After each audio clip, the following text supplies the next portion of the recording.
Now remember, mate, horses have two sides of their brain. They have a reactive side and a thinking side.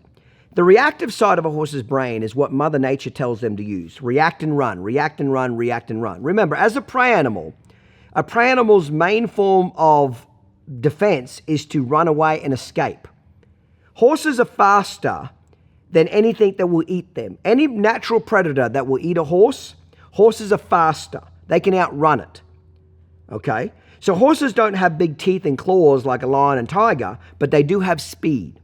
So Mother Nature said to horses, if something bothers you, upsets you, you're worried about something, haul ass and run. So it's what you call flight or fight.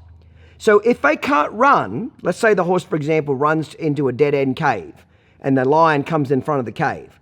If the horse can't run anymore, his only other option is to fight. For example, this would be a horse tied up. He's tied up to the fence. The tractor comes past.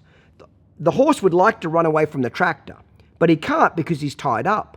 As soon as he realizes he's tied up, the next thing he does is sit back and pull back and try and fight. That's an example. Horses will only fight if they can't flight, which is run away. So that's a horse's natural state of thinking, flight or fight.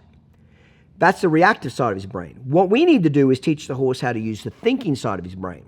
The thinking side of his brain is not natural to horses. It's something that we as humans instill in them. It's like we blueprint them with a new way of thinking. Like when every horse is born, it's laying on the ground, it's a baby. Its mother leans down and licks that baby foal, and its mother whispers in that baby foal's ear, run away from danger.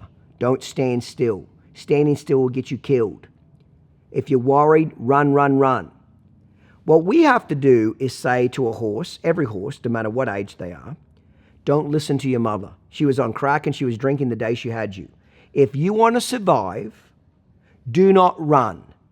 If you want to be safe and you're worried and upset, stand still and the scary thing will disappear. That is what we as humans have to teach horses how to do. But it's not natural for horses to learn that. It's not instinctive.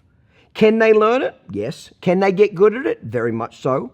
Can they overcome their natural fears? Very much so. But it's a learned behavior.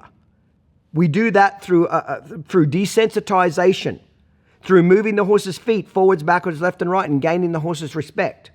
So the more you move a horse's feet forwards, backwards, left and right, and the more you use approach and retreat and desensitize your horse to objects that move and make a noise, you'll develop the horse's thinking side of his brain.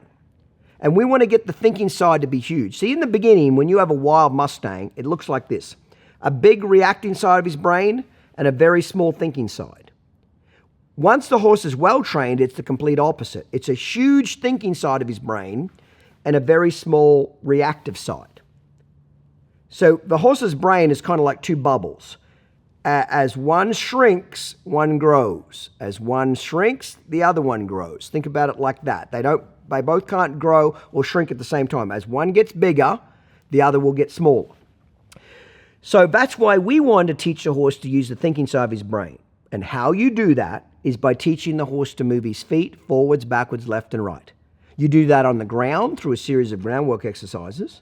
And you do it through riding through a series of riding exercises. So that, in combination with desensitizing your horse, what do you desensitize him to? Everything. Horses hate objects that move and make a noise. So any object that moves and makes a noise is potentially a threat to a horse. Perfect example would be a plastic bag on the end of a stick, a flag or a plastic bag on a stick. It's an object, it moves, and it makes a noise. A Australian stock whip, a loud horn, a chainsaw, anything that moves and makes a noise will freak most horses out. Okay? So by doing those two things, moving his feet forwards, backwards, left and right, by following my desensitizing techniques using approach and retreat, you approach with a scary object. When the horse stands still and relaxes, you retreat, which means you take that scary object away. You build the horse's confidence. Okay? So never forget that. Horses have a reactive side of their brain and the thinking. They're never using both sides of their brain at the same time. They're either reacting or they're thinking. They're not both. They're either one or the other.